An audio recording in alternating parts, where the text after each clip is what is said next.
Thank you. Just as we ran it with our first session, we'll ask you to raise your hand, wait for the microphone to come to you, please, and then ask your question, keeping your question down to one part and reasonable length to the extent that it's possible. We're very fortunate, obviously, to have three outstanding individuals who addressed us, and therefore an outstanding panel. Who would like to ask a question? All right. Seeing as I cut you off for the first time around. 小川と申します。3人の先生方、大変素晴らしいお話をありがとうございました。いろんな質問をしたいんですが、やはり一つのテーマということで言われておりますから、ブラウン大将と住田陸将に同じ内容のご質問をしたいと思います。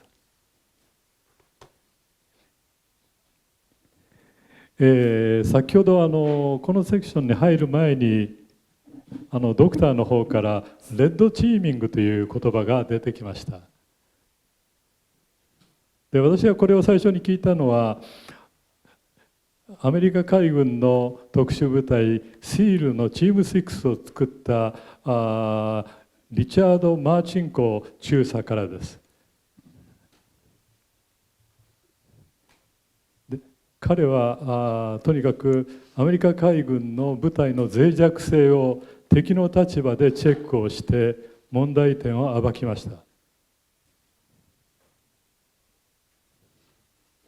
で、日本で欠けているのは実はどの組織においてもこのレッドチーミングなんです。これで問題点を暴かれると、責任ある立場の人の顔が潰れる、組織間の圧力が生じるということで避けてしまうことがあります。だから表面的に見るとちゃんと整っているように見えても実際の危機に対処できない可能性があります。そこでまずブラウン大将には日米間の特に陸軍におけるレッドチーミングをやる必要があるとお考えなのか、あるいはすでにやっていらっしゃるのか、これは文化の違いを確認することでも必要だと思います。それから住田陸将には自衛隊を束ねていらっしゃるお立場から日本の関係組織である消防警察自治体との間でそれをやる必要性、あるいはすでにやっていらっしゃることがあれば差し障りのないところでお話をいただきたいと思います。以上です。Well, thanks. That's a great question. And I've used red teaming for many, many years, over 25 years, and used it extensively when I was a commander in combat as well. We actually, before it was called red teaming, we used to call it, pardon my language here, but we call it the devious bastard. And we would pick, usually in our structure, we would pick a warrant officer, CW 4 or 5, very senior warrant officer. And we would find someone who would think like the enemy, think differently.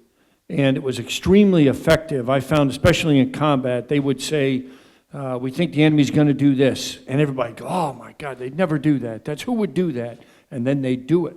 But we'd be ready for it because they thought through it. Red teaming, actually there's a school at Leavenworth that teaches red teaming. I commanded Leavenworth on my last job, and I really enjoyed the red teaming course. And we actually also had, there's a book out that Bryce Hoffman, he's a famous author, wrote about Ford Motor Company.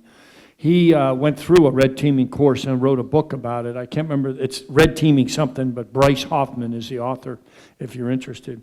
I think in red teaming, you have to have the commander's support. The commander must support the red teaming and back them because they will make people mad. It's not easy in any culture to be told something might happen you didn't think of, or here's why you're gonna and how you're gonna fail. And but I think it's absolutely critical. The other thing that's happened today, when we used to have more time in a crisis, even in a crisis we'd have more time, things were slower. Now you have less time in a crisis.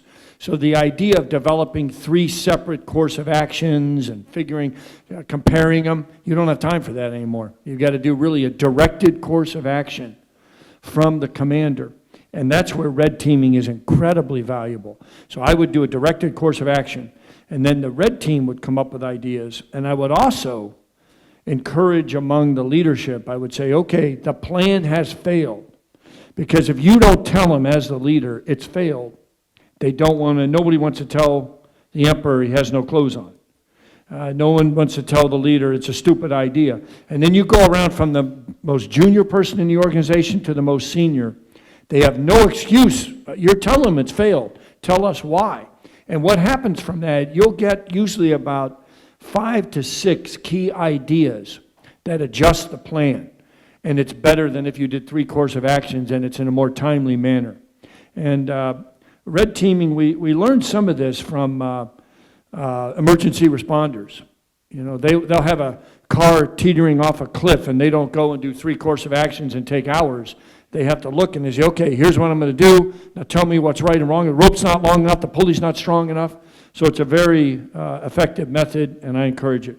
I will say there are cultural differences, and one of the differences, it is even harder for Japanese ground self-defense force to tell their leadership they're wrong, even harder for them. It's just the way it is. It seems like in the United States Army, it's getting easier and easier for people to tell me how wrong I am.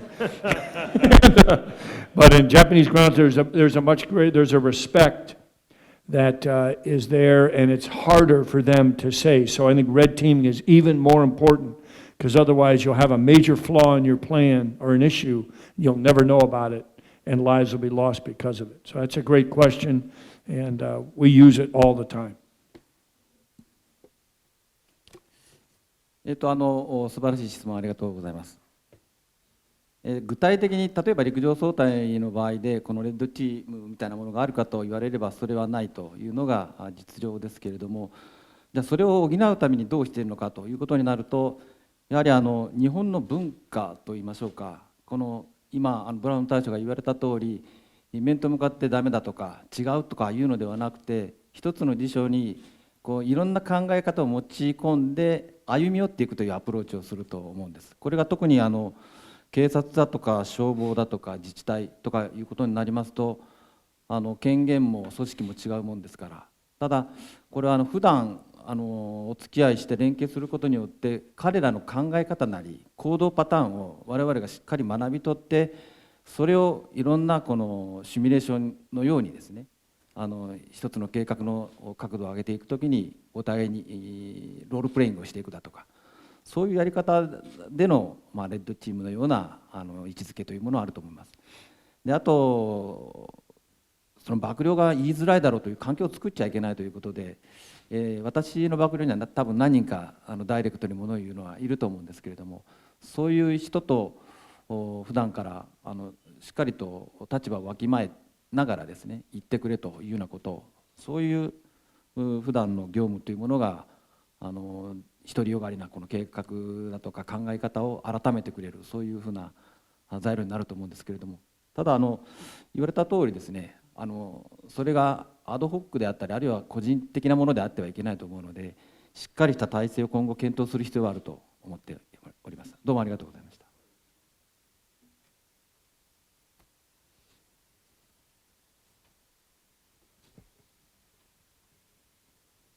Thank you very much for wonderful presentations.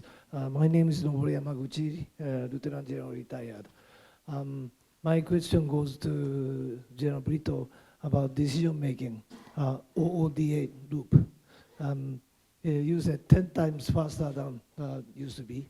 That was wonderful news. But 20 years ago, I was posted in Washington, D.C. as a defense attaché, and I escorted my General Nakatani, Chief of Staff, to see General Shinseki. General Shinseki was talking about Striker Brigade. And at that time, I was struck by his words. He said, Striker Brigades tend to be late in decision making. So he had been encouraging those Striker Brigades commander to make a decision with limited information aggressively. I was very much struck. But later on, I was in charge of a similar kind of experimentation at the end of my uniform career, and I found the same thing. It's, digitized battalion commanders tend to wait for more and more information and very slow, and and sometimes they lose their sense of what is all about their decisions. And my question is how how the U.S. overcame that problem, and beyond that question, how much can we trust on AI? The answering question is good, but raising question is more important and more difficult. So two separate things. Thank you. Yes, sir. Thank you so much for the question. I've also been in environments where the commanders are slow to make a decision, and by the time they make it, it's not worthwhile. I'll give one illustration of where we hope artificial intelligence could enable quicker decision making. And I touched to it a little bit on the briefing. Perhaps a system that we may have called through machine learning or something could help analyze the tons and tons of information that intelligence, human and analysts collect today, which will analyze that data a little quickly, which could possibly enable a commander to make a combat, a maneuver, or a targetry decision quicker. Just an example. So there I can see leveraging the future capability of AI could assist. Building on your exact example of the Stryker Brigade in this case, and I've seen it, we've all seen it in some circumstances before. The way we train leaders now is making it quicker. The way we train decision-making processes and being a little not so risk-averse, allow commanders to make decisions quicker. And then pulling in all the staff capabilities, which is largely a human endeavor to make decisions a little bit quicker and on time. As our thoughts as we analyze the future environment in the battlefield that we will probably face in a couple years from now, or maybe in 10 to 15 years from now, perhaps leveraging artificial intelligence will allow us to see all the challenges stacked beyond just the ground, the air domain, and feed this information back to the human in the loop, which still has to be involved, and hopefully make those combat decisions faster, and maybe non-combat decisions faster. So I hope I answered your question, Sam. I wanted to follow on to that as well. I had the good fortune of commanding the 2nd Stryker Brigade in our Army. I did the test and evaluation of that concept. And I saw, so it was the first digitized units. And I saw exactly what you're talking about. And it still happens today. The reason it happens, units are training with not enough information, training the old way, where they have a few pieces of information and they can make decisions. When they're confronted with overwhelming amounts of information, they are slowed down. They've got to train, and I guarantee you one of three things happens if you don't train it right. Number one, they disregard the information, believe it or not. And I've seen it in combat where they're so overwhelmed, they just disregard it, and it can be very, very dangerous. Second, they wait for perfect information, as you were talking about. They wait and they wait and they wait for the perfect information, which will never happen, never exist. Or the third thing they do is they go through the haystacks of information, they find the golden needles to make a decision, they make a good decision. But they've got to train it, and it requires overwhelming amounts. We've gotten better today because now we can overwhelm them with simulations and a lot more incorporating live, virtual, constructive, and all of the ways that we overwhelm a decision maker so they're not thinking and training the old way, and they're much better at it. But when it first happened, folks were very slow because they hadn't trained that way. Sir, may I add to that just a tad? Yeah. Sir, another vision for possibly enabling the artificial intelligence, using General Brown's example, is to help filter down the large amounts of information to just what you need. And that commander on the ground at any level can determine, I need to know 1, 2, and 3 on the weather or what have you. And perhaps systems of the future can filter it so the decision can be made rapidly. Thank you. Other questions, please? Ryan?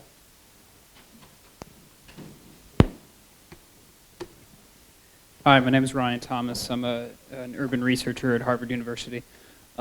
This is a question for General Brown. You mentioned, sir, the kind of importance to synthetic training environments in your presentation, and you just mentioned now the use of live, virtual, and constructed methods. Do you see a renewed importance specifically to the virtual terrain of this specifically, and do you see that maybe detracting from the actual use of built training environments in that sense? And moreover, do you think that mount sites are becoming less and less important, for instance, sir? Yeah, no, this is the age-old question. You'll get the crusty non-commissioned officer that will say, oh, it's bullshit, simulations, nothing like going out in the field and doing it for real, which is true. You got to get on the ground. You got to do tough, hard training that soldiers do, in our case, or sailors, airmen, Marines, Coast Guards, everybody does those. But the reality is today, you've got to be able to incorporate in that environment the overwhelming amounts of information, or you're going to be in shock, as we just talked about. You're not going to make decisions in a timely manner. In order to thrive in ambiguity and chaos, you've got to be presented with it and learn how to deal with it. So the good news today, this has taken some time with technology that we used to have to wear systems that weren't normal for us, and you'd look and you'd have live virtual constructed, but it was all artificial. We'd have to construct buildings the size of this to put simulators in for tanks and Bradleys, but you couldn't have them readily available everywhere, and you certainly were forced to pay a lot of money, and you're stuck with a system like our engagement skills trainer is a system we have that trains weapons, but we've had it's out of date, it's old, the technology's super old. So now the thought is, again, leveraging really the gaming industry and virtual reality, what's happening on the outside, the ability to bring these things to soldiers, and it's able to be done with the glasses they'd wear to protect their eyes anyway, the equipment they use anyway. So you can do the tough, realistic training and incorporate the synthetic training environment, and it's amazing. And you may have heard former Secretary of Defense Mattis said, for example, that you can now it's like a pilot. We don't send a pilot out without thousands of hours in a simulator. The same way, we'll have a squad, a platoon of soldiers that can go through thousands of scenarios in the jungle, in the desert, in a city, and they can rehearse all that realistically with overwhelming amounts of info. You still have to do the tough road march, you still have to do the tough training, but you've got to incorporate that realistic environment, or you'll never thrive in ambiguity and chaos and develop that effective team.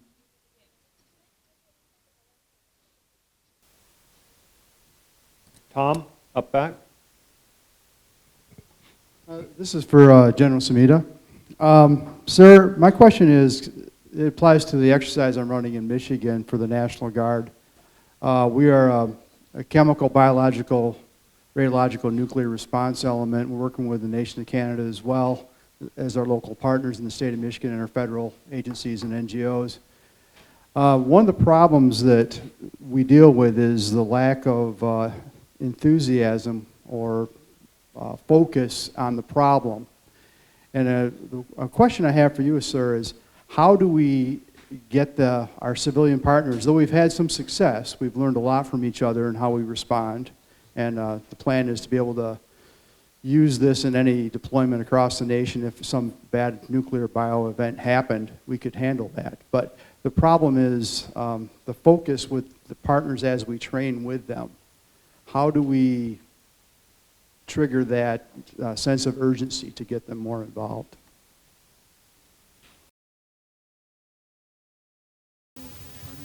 Yes, it's a very difficult question. In our case, besides the Defense Force, we have joint trainings with local governments and other organizations. But what is most important is to use a subject that is realistic, that they feel is real, and by doing so, they will be aware how much useful this training is. They have to understand how important the training is. And by doing so, I think they'll be more enthusiastic in the training. When we do exercise or training, sometimes it is only superficial. But it must be close to a real situation. And another point which is important is to have cooperation on a daily basis and know each other well, know how the counterparty thinks about something. And by doing so, we can understand each other better and we can understand the meaning of doing such exercises. Until now, actually, in case of for disasters or response to missiles, we did such trainings. And at first, sometimes it is difficult to get the understanding, but perhaps we thought it was because they really didn't understand that how it was necessary for them. But if they understand the necessity, it is easier to have their understanding and cooperation. In our training or exercise, we tend to sometimes hide our ability, in particular military ability, is something that we want to protect. That is something related to our military confidential information, and we try to hide it. Of course, it is necessary to protect confidential information, but if they actually know what is needed, they will understand. In particular for medical care and hygiene, we can say that this is something that we need your help. There are many areas like that. So it's important to have a mutual relationship of trust and also establish an environment which they will really understand the need. It's not only a one-time exercise, but it is important to have more exchange on a routine basis. And what is most effective, the bosses of the participants, the bosses must also have understanding. People who participate are actually the working level people, but the managerial class people must also understand, and we must also approach the managerial class people on a daily basis to have their understanding. My answer might have been very vague, but that is all that I have to say. Thank you.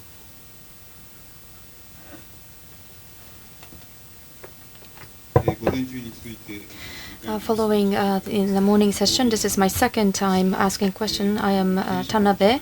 I'm the former Director General for Crisis Management, and when I was in JGSDF, General Brown was actually my a friend. We fought together in Hokkaido.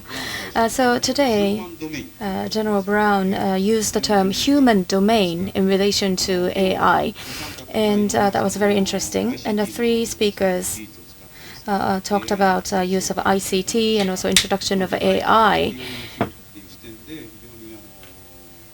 And I agree that it's going to be useful in facilitating the maneuvers and actions of units. But why do we take these actions? We need to rescue people, and if it's counterterrorism, we need to take action against terrorists. But AI analysis against humans, of course, there are the problems of ethics that we need to resolve. I would like to know the current status as to using AI to analyze people. In case of Japan, not just images, but we are looking into information on social media, such as Twitter.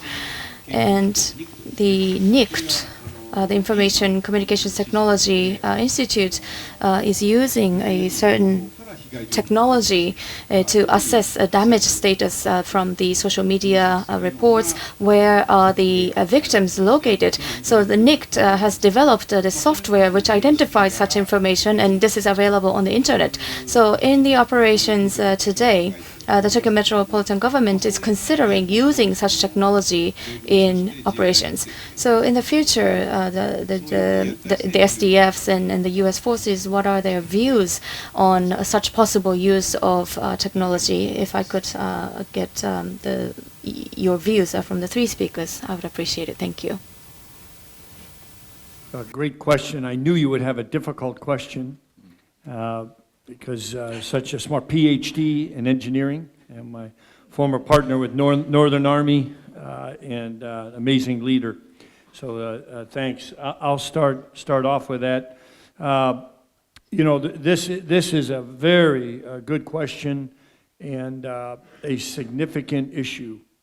I think right now we've fallen behind in AI because we're so concerned we'll go overboard. And it's interesting, every country is a little bit different in this issue. Some nations, as I mentioned, I was in China last year, they're going to extremes in identifying people, and they have a ticket, or they have a problem, they put their picture on a billboard and publicly, and they're tracking everything, and extremes that I know we would never go to in the United States, and I don't think you would go to in Japan either here. But at the same time, if that technology can save lives, shouldn't we at least be able to control it, rehearse it, and use certain aspects of AI ethically to save lives in a disaster or in a scenario? It'd almost be a shame to have something that could help save lives and you don't use it. But it is certainly a fine line, and each country has to approach that line, figure out what that is, what is acceptable. But there's some levels I don't think we'd ever go, even if it would save lives. Now, it's also interesting as we're talking AI, I believe also some nations will rely completely on AI to maybe even take a life someday, and already have in some cases. Again, I don't think we'll ever go that far. We'll always have to have a human that will be there to verify. AI will never, as much as everybody says it will do and all these predictions, it will never have the judgment of a human being. It will never have the empathy of a human being. And it will never be able to apply the art and science of decisions. There's an art and a science. It will never be able to apply that art the way a human can. Instinctive decision making, no matter how smart AI gets. So that's a great question. I think there is a line. I think we've almost allowed doing less because of the line. We should do more to save lives, but always watch it and be very careful not to overdo, take away people's freedoms, liberty, the very thing we're fighting to protect. But if it saves lives, we ought to look at it. 形では使用してはいけないと思います。In case of a ground self-defense force, whether AI has been fully implemented or not, no, it has not. Especially as your question raised, the use of AI that relates to analyzing human behavior, human thoughts, how AI should be used, such has not occurred, such has not taken place in the ground self-defense force. But sometimes we discuss that, let's say, there are many social media reports, and sifting through them, which information is correct, which information is false, and where these social media uploads are coming from, maybe analyzed in order to identify where urgency rests. Perhaps technology can be used in exploring enormous amount of information and finding the information that we want. And that is certainly something we need to work on, and we've partly started using technology for that. And also there are behavioral patterns. When various information pieces are coming in, we can use technology to identify where people are evacuating to, what are the movements of people, and making predictions. But again, using AI in relation to human behavior or human thoughts or human mind, it's going to be very difficult. So the actual state of the JGSTF is that we are trying to use this technology in such areas as logistics, how best to transport supplies and how to unload supplies to increase efficiency. Such research has already started. So this is only one part, but we will start from there and then gradually move into more difficult areas and how AI can be used in those areas. That's all from me. Thank you. Offer just a little bit more to build upon the great comments made so far. Great question. I think you identify the vulnerabilities of AI if we don't limit exactly what we want it for and establish boundaries as well. So I would offer using it as a tool to enable decision making but not make the decision. And also, and this can be tough to control, ensure that the machine does not underwrite risk. The human does, the leader, the commander of some level. underwrites that risk and makes the tough decision. But you clearly identified the vulnerabilities. And as this technology advances and helps us make decisions, we, the human in the loop, may also have to identify the ethical boundaries based off whatever service or civilian service as well on how we want to leverage that. But great question, actually something I'd like to take back to my command as this concept is further developed, something that we must consider as well. Thank you. Other questions? Okay, good, thank you. I mean, I'm looking at this panel, and if you read their bios, there must be at least 250 years of professional experience between the two gentlemen. We should take advantage of this. Thank you very much. I'm Yoshizaki, the Professor and Director of Policy Simulation here at NITS, and I'm very curious to know about the comparison of the two operations. Number one is the HADR operation discussed today, and also a non-permissive environment and operation in a non-permissive the operation. This is not the HADR, because U.S. had huge experiences in the non-permissive the environment like Iraq and Afghanistan. And I'd like you, General Brown and General Brito, to compare the HADR, the key findings and implication from the non-permissive operation to the HADR, because that would be very good to lesson for Japan. Thank you.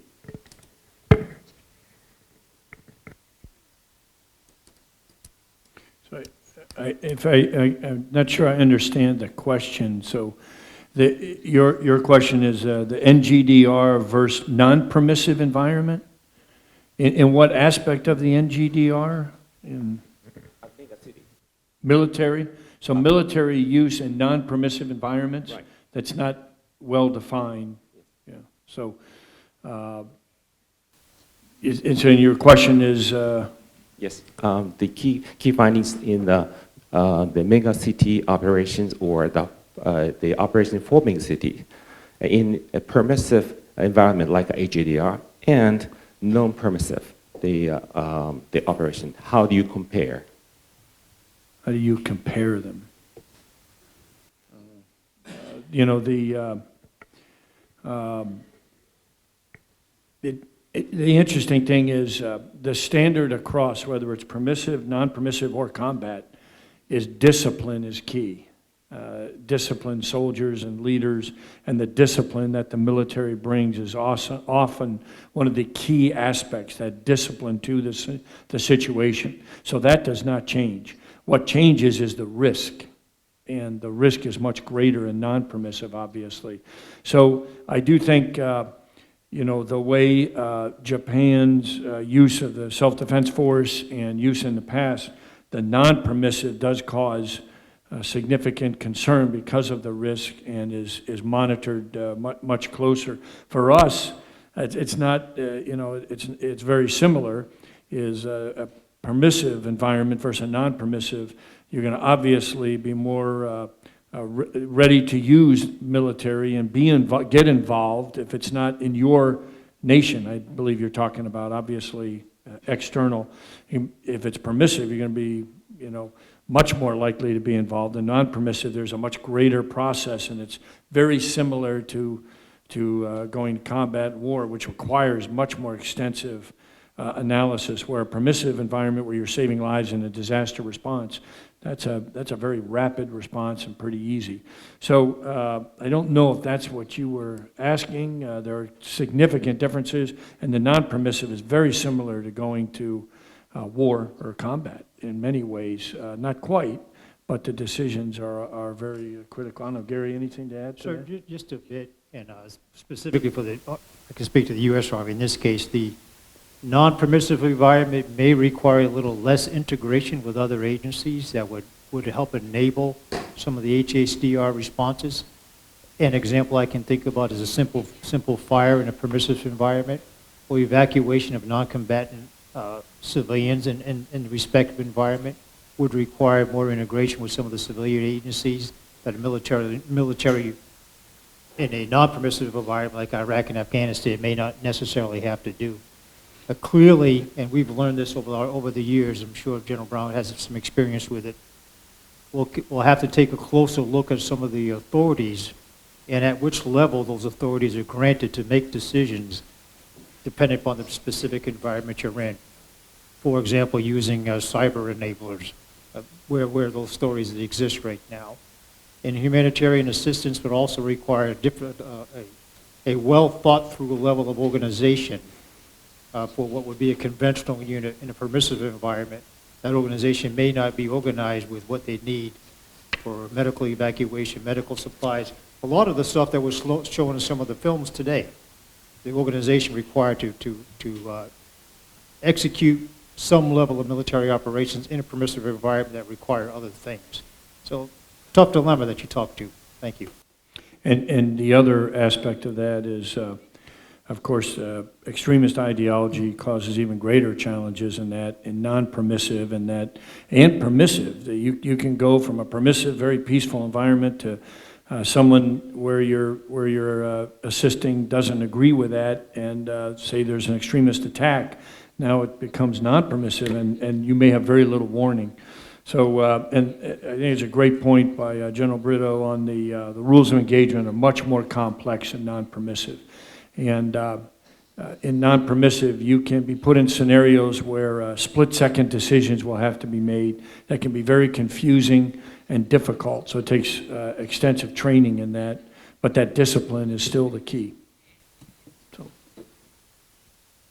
Okay. I'd like to ask a question, take advantage of the panel's expertise. Directed primarily toward General Brown to start, but I'm certainly interested in what General Sumida and Brito have to say. I'd like you to imagine yourself in charge of a large force, been asked to support an HADR mission in a developing world megacity where it would not be unusual to have different factions that suffer some antipathies and frictions between them. So drawing on your experience at command in Mosul and elsewhere, what did you have in the way of best practices that reduced perceptions of your sacrificing your neutrality in dealing with groups that had these frictions, and at the same time reducing the possibility that you're exacerbating those frictions? That's a great question. I almost lived that with different factions, if you will, in Mosul, Iraq, as a one-star deputy commanding general of division, but my job was to bring Kurds and Arabs together. And different factions, friction that exists in a large urban setting and so forth, I think, again, it gets back to it's all about relationships. And it's fascinating that stereotypes develop. And for example, I had an Arab leader that said he would never work with the Kurds, and they were close to fighting, constantly ran on an anti-Kurd campaign. But after convincing and finding commonalities between them and pulling them together, later, ironically, he would say, gosh, they're human beings just like us. They just want a brighter future for their family. And he would, when ISIS came to Iraq, the Kurds would protect this individual and save his life. So it's interesting. You have to be inclusive, not exclusive. You have to look at different viewpoints, and in many cases, you have to go back to historic challenges and historic disputes that aren't quickly forgotten, but find the commonality and work through it. It'll never go away, the historic differences, but if you find commonality, you can bring the different factions, and the friction will go away. It's critical in HADR and in a megacity. If you think about it, if you're in a megacity and 99% of the people support you, you still have 100,000 people that are against you. Holy smokes! That's you got to really, if you're not pulling people together and figuring out how to get factions together, and the one way I did it in Mosul is I found an Iraqi that was respected by all. He happened to be a Kurd, but he was a prisoner of war for 20 plus years in the Iran-Iraq war. Looked like he was about 150 years old. And so when I pulled them together for a meeting, and I knew they would not want to stay he stood up and talked about how we're all Iraqis and got them to at least sit there and talk to each other. And that sparked them then getting together and putting away those differences to work together. So you got to find things in common. It's all about relationships. Work it extremely hard and be inclusive, not exclusive.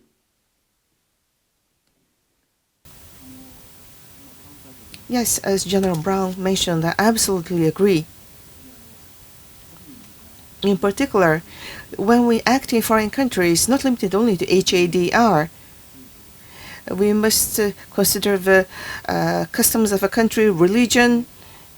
We must respect the local point of view and take measures from the perspective of the local people. And by frankly approaching that manner, we can build a relationship of trust. But as a commander of the big unit, what should we do? Can we thoroughly communicate these messages throughout our people? That is very important. We must confirm that, and there are many ways of making that confirmation. In particular, we have learned from U.S. forces, and we are trying to implement that. Is called CSM, to use a CSM. And that is an extremely important point. When we went to Iraq, I listened to my seniors from the color of what we wear and religious habits, the way we eat. We were solely prepared in advance so that we could be accepted by the local people. We first started by that. Of course, there were reactions at first, but by continuing that, we can build a human relationship. And based on that, we could conduct various activities. We should not stand on top of that, but it's important to be humble. In Japan also, when we go to disaster-affected areas, we must consider the feeling of those who are affected by the disaster. In particular, if there's someone who lost a family or a relative, we must conduct our activities considering the feeling of the people surrounding them.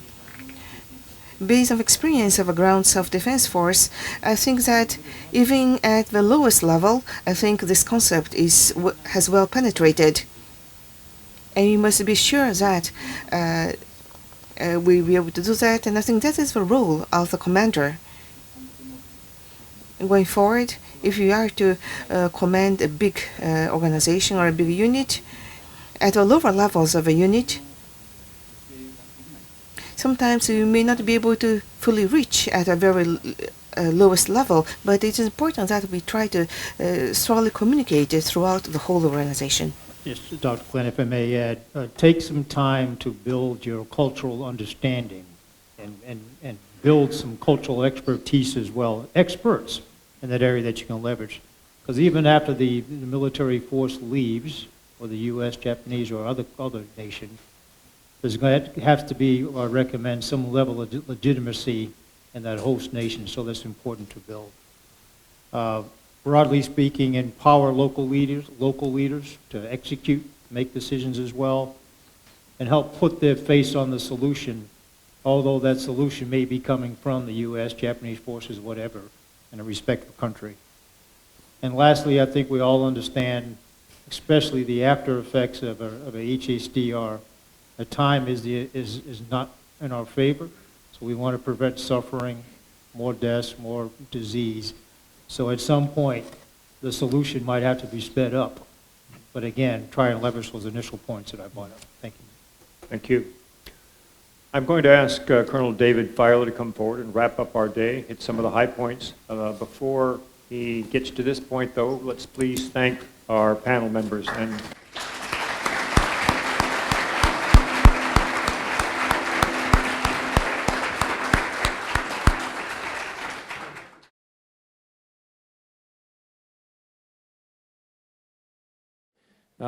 Thank you to all our speakers and panelists today for getting us off and running on what has been a fascinating day of discussion and dialogue. This morning, I immediately took away that this conference is about understanding an extremely challenging and complicated operational environment. Given this region with 22 of 38 megacities here in Asia, a megacity will ultimately be where we will operate and perhaps fight in the future. Today also highlighted the shared responsibility of civil and military leaders to find ways to manage the convergence of effects and operations in megacity operations.